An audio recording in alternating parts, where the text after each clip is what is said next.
morning, good afternoon, and good evening, everybody. I'm Karen. I'm a Director of Ecosystem at Hyperledger at the Linux Foundation.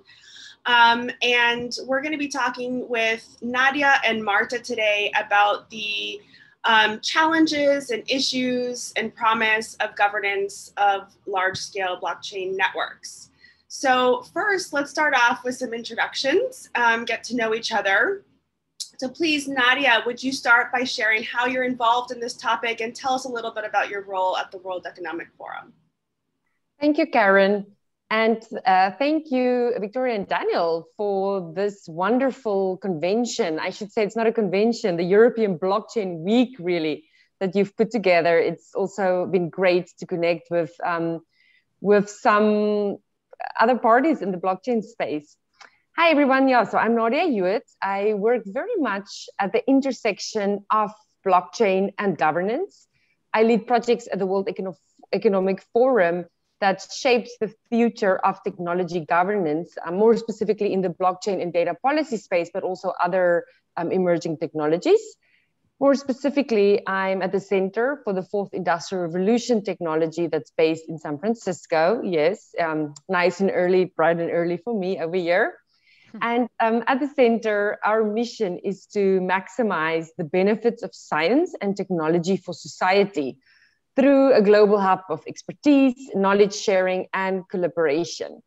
Then with partners around the world, we co-design and pilot innovative new approaches to policy and governance in the Fourth Industrial Revolution. As it pertains to governance and blockchain networks, I've led a number of governance frameworks for blockchain and distributed ledger technology. Karen, I can refer back to some of them during our chat today. One example is a paper we released a few months ago, focused on bridging the governance gap within dispute resolutions for blockchain-based transactions, as one example of work I've done in the blockchain governance space. Thank you, Nadia. Marta, please tell us a little bit about how you've been involved in this topic as well. My name is Marta Guiller Picarska, and for a long time, till quite recently, I've been Karen's colleague. I was in Hyperledger, where I was doing a lot of research and analysis of the different governance models within the enterprise setting. So Hyperledger being really focused on enterprises and consortia. That's kind of where we were aiming at and trying to understand the different models and different ways of doing that. Obviously, Nadia's and World Economic Forum papers and toolkits were quite crucial. Currently, I'm community in Duna at Balancer Labs, which is a DeFi startup.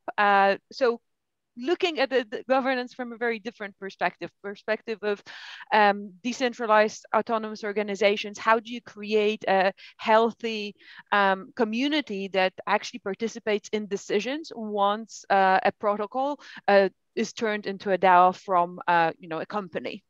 Mm-hmm. Great. Well, I look forward to hearing more about that. And for everybody, we are treating this as a coffee chat. So feel free to grab your coffee since it's so early for Nadia in San Francisco. And please, we will have some time in the end for Q&A. And if you have any questions along the way, please feel free to post them in the chat. And we may jump in and answer some of them if relevant before the Q&A session even. So feel free to ask questions at any point. So let's dive in. Let's start by defining what we mean by governance, since this is a pretty broad topic, as I think Nadia was talking to us about just before we went live. It's good for us to have us all be on the same page. There's lots of different types of governance and in different DLT technologies. So let's set the context here for this conversation and what the definition is that we're working off of. And feel free, either one of you. Nadia, I feel like it's you should take it. So when we think about governance, right, we talking about the kind of questions like who controls the network, who owns the technology, what are the incentives for the ecosystem to participate, right? What roles do they play, et cetera, et cetera. When we talk about governance, I keep on always emphasizing that creating the framework for entities to effectively work together, that is just as important as building the related technology solution. So it's really fantastic to see a convention as today focus on topics within governance as well, because it's many times, as I say, more as important, or even some can argue more important than building the technology solution. It's important to plan in advance, right? If you have a network or an alliance of companies who come together to work on blockchain, when and how decisions will be made and how differences of opinions should be resolved is critical. And that really is what governance is about.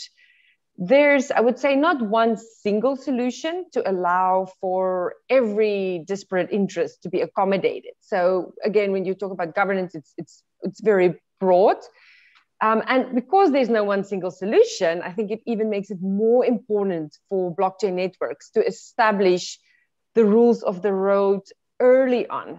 That's really important. And whether we talk about permissionless or permissionless blockchain, governance is essential, no matter the complexity of the smart contracts, the code which the group requires.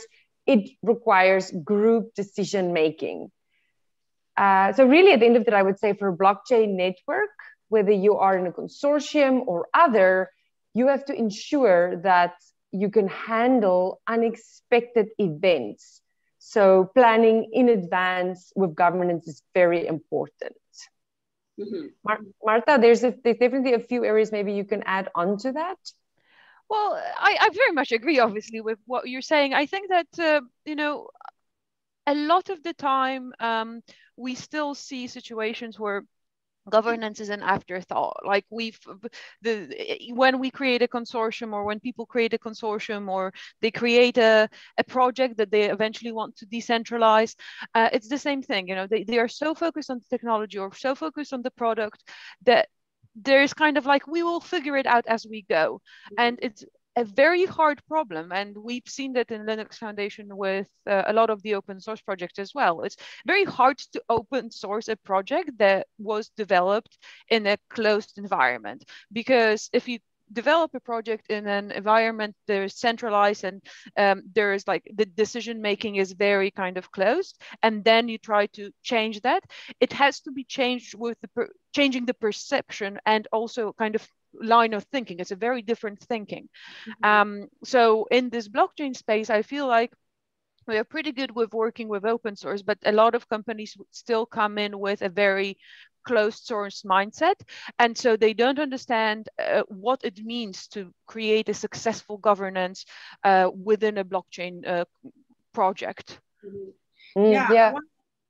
Sorry, Karen, I was Marta, I think it's so important that Marta, that you come also with the angle of open source. It's really, really critical to put that in there. And that actually also reminded me that a question that's quite prevalent within blockchain governance, now that we're sort of still setting the context and the scene, is the question of how much should be on-chain versus off-chain governance.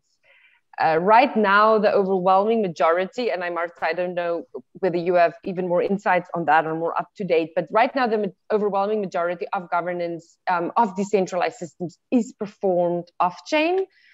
For on-chain, what I'm seeing is that on-chain governance has been more prevalent in public change.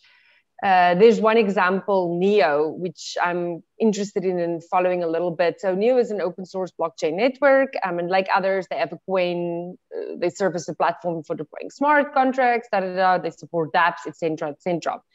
But they announced recently that they deploying a new governance mechanism, which is based on on-chain voting. So that's interesting.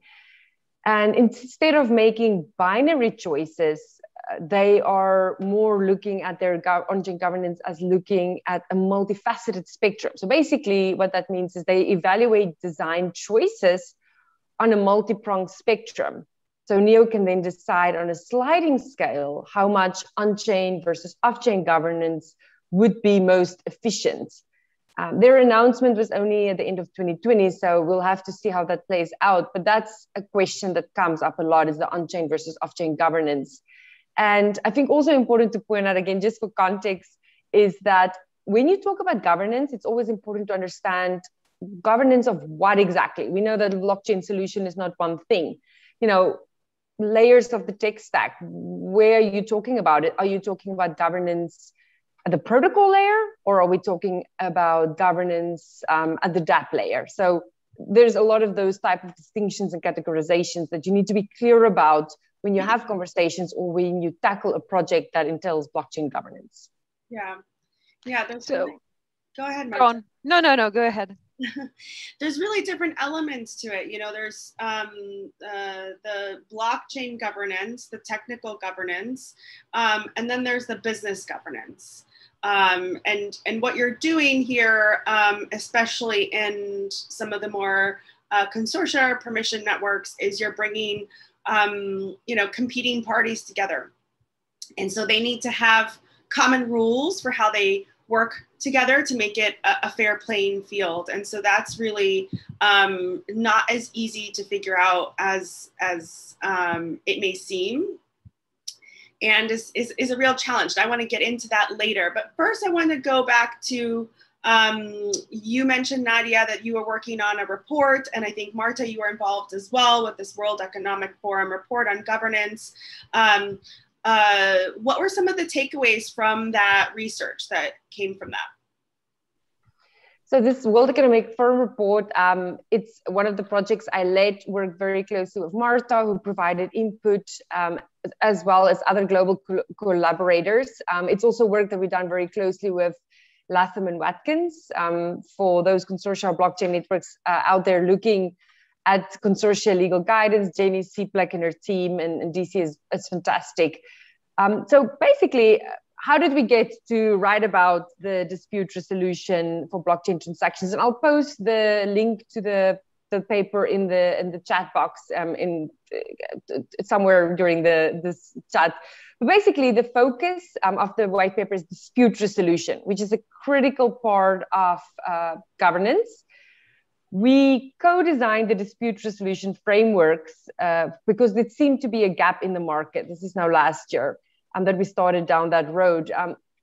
It seems like something that people never really get right, the dispute resolution piece, or never even really think about, as Marta referred to earlier. It's something that's not thought about early enough. And many times the practical aspects get ignored. As DLT practitioners, we want this to work, right? We want to drive adoption by making people feel comfortable that this is not just a situation where once something is on the ledger, you're stuck if things go wrong. Networks will never really grow if there's no path towards resolving disputes. And Marta, I think you can speak a lot about this. I'd love to hear more thoughts on that. But just going back sort of to the paper, then the focus was on enterprise systems. So more permission systems. And we looked at dispute resolution related to on-chain transactions for enterprise users. And again, this is different from off-chain dispute resolutions, what many might call business governance, which are often more nuanced, more appropriately resolved through traditional means, such as arbitration, litigation, mediation, etc. In general, on-chain disputes are more likely to be binary, like, did this party delivered the agreed goods? Did that entity initiate the payment? Mm-hmm. And through the work with this multi-stakeholder group, including Marta, it was really interesting to look at how off-chain governance plays into dispute resolution.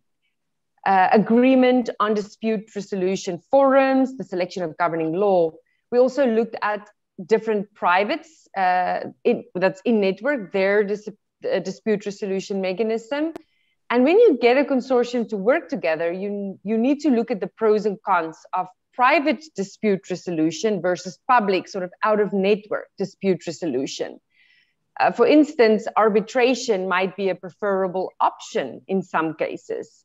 So as a blockchain network, you need to think about enforcement. If a party does not comply with actions or required as a result of the resolution, then what's next? Is a contempt, an injunction, a court enforcement might be necessary ultimately.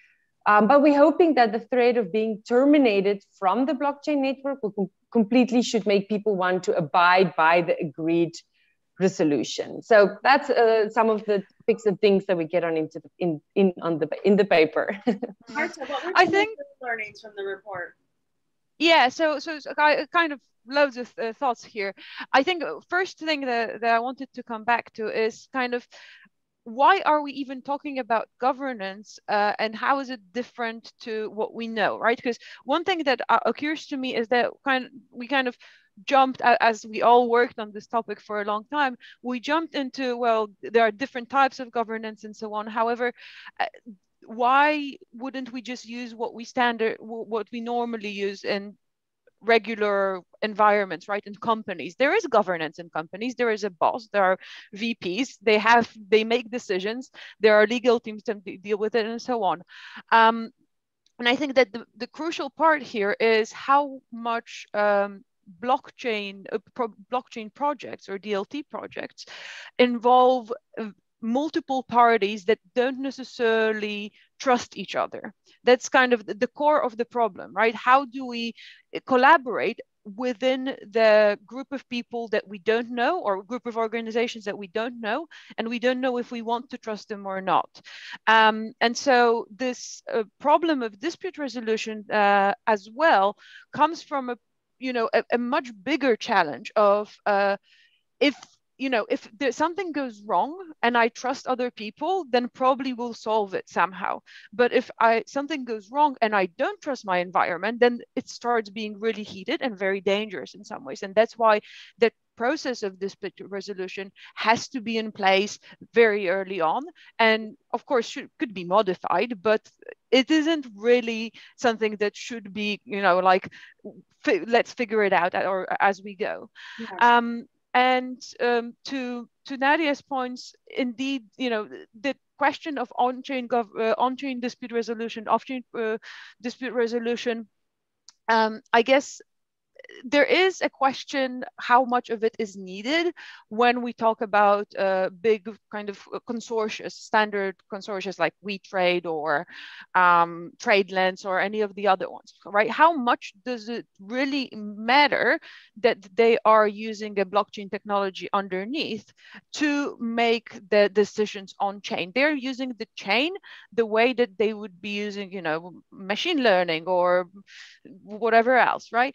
So we say it as if it was a wrong thing or a bad thing that consortia don't choose on-chain governance, but I'm not sure it's a wrong thing. It's just their choice. And many of those projects or consortia, as I spoke to them, and I know that Nadia had similar experiences there, they would say we started off and we really wanted to make it inclusive, and we had this very complicated process where everyone were able to say something, but nobody was participating anyway. So we were stuck on not being able to make a decision because half of our governance was just not there. So the participation is another big issue there. And there is a difference in a lot of ways between incentives and motivation in terms of, what motivates you to participate in a governance, or what makes you participate because you'll get something out of it. Yeah. You kind of started to get into that, Marta, about what the challenges or hurdles are. So you can set up the governance, but then people have to actually, use it and do it, right? Yeah. And so what are some of the some examples of challenges you've seen with governance, whether it be on-chain or off-chain? I think participation is the biggest challenge, and it doesn't matter. When I was in Hyperledger, I thought, oh gosh, it's all because these big companies just want to get their product and they don't need to make decisions. But now that I moved into the DeFi space, and actually both Balancer and the MakerDAO and Uniswap, they all have actual on-chain governance. All the decisions are being done, recorded on-chain and voted on-chain by the community. Usually it's the interesting concept. So the way that DeFi space is trying to solve the problem of participation is by issuing governance tokens, which are tokens that enable you to vote on the next features or new releases, and make the more tokens you have, the more power you have, right? One token, one vote. If I have million tokens, I have million votes. Well, it turns out that people hold the tokens because they are valuable, but they don't really participate then in the voting. Like the fraction of people, it's a bit like with public election. You know, everyone over 18 is allowed to vote, and yet only 30% shows up to the polling stations, right? So this is definitely, the participation is a major issue, and then getting a good mechanism for everyone to feel included and that their voice is heard is another big thing, because these projects, both in the enterprise setting and in DeFi, really, you have those dominating parties that when they start dominating, naturally the power is delegated to them. So the rest of the participants stop kind of participating because they don't feel like they are needed. And if it's, you know, a big company and a bunch of smaller companies in a consortium, enterprise consortium, or is it, you know, a major token holder versus minor token holders in a DeFi space? So that would be another thing. And then I think, Nadia, you touched upon some of the issues with the dispute resolution as being also a challenge. So if you want to go there. Yeah, so biggest hurdles. I teach at UCLA, the University of California, Los Angeles, and on courses on blockchain governance, governance, collaboration, etc. And it's very difficult to find case studies to bring to students to say, hey, here's the lessons learned. Here's things where things didn't go wrong, because you can't go exactly and Google what went wrong. And you have the CEO talking about, oh, this went wrong. We want to share with the rest of the world lessons from this to avoid. So it's actually a very, very difficult thing to get to and get right, because it's not an area that many are very transparent on. And many times I see cases where I know that the root cause was really something different. And, you know, publicly the narrative is maybe provided through a bit of a different lens. I really like what Marta said, and I cannot agree more on the participation piece. For me, participation together with incentives comes to mind always as one of the biggest hurdles. One example that I think most are familiar with and is the TradeLens example. It's a more well-known solution, TradeLens. It's basically a logistic blockchain network that was initiated in collaboration between Maersk and IBM. And this was one of the first deployments of blockchain technology in the shipping and logistics and supply chain space. And to me, that really sort of showed, which is we've seen years after that happening in other sectors and blockchain networks as well, the challenge of competitors joining each other's solutions. You know, in other sectors where I've been involved, we can see a competitor say, oh, come sector, come industry, come and join my blockchain solution. But it's very difficult for competitor X to join competitor Y's solution. And that is why we have actually many times seen a more neutral or impartial third party in this space that is needed to bring the blockchain network together. I mean, Marta, you were at Linux Foundation. I think they are, Karen, you today with Linux Foundation, both of you are working in this, where Linux is many times used as that more, you know, impartial party to other nonprofits, academia, etc., to bring the blockchain network together when competitors don't want to join each other's systems. So maybe back to the TradeLens example, when they initially launched it, again, initiated by Maersk and IBM, competition and some others in the sector, they were hesitant to join the system, right? A lot of the competition came back. The response was, listen, we want to see an emphasis on building a joint system. Technically, the solution, you know, could be a very good platform for many, but it required a governance, going back to the important aspect of governance, that really would make it an industry platform and not just one that is associated with one or two companies. And this is really the weakness that we're currently seeing in many initiatives. And I say weakness in a way that it's opportunities that, you know, individual projects may claim that they offer an industry platform, but, you know, where does the control lay? And that brings us back to the important governance question, which also brings us back to the incentive question, because you need incentives, you need big investments. What is the upfront funding? Who keeps paying for the maintenance? Who funds the large efforts that's required to do and bring people together? Like, I'm not even talking about the technology solution. I'm talking about the investment in time and cost required to get a minimum viable ecosystem together. So that brings you the incentive. It's all Anki-Dorian well to say, let's all kumbaya, hold hands and build this together, which we all agree would be a much better representation of what an industry solution looks like and need, and help you build common standards. But then you go back to the governance questions of, well, who pays what? You know, I'm bringing a lot of intellectual property in knowledge from I'm bringing money, I'm bringing this, I'm bringing that. And then it becomes kind of, it's tricky discussions then when you talk about such collaborative affairs. And then, of course, you go back to IP, intellectual property, which was, in this example, one of the governance topics that needed to be worked through. If you join the blockchain consortium, you get a position on the board, you have some vote, you have a seat at the table, but then who owns the IP? And, you know, going back to really value propositions and incentives and the models that we design accordingly.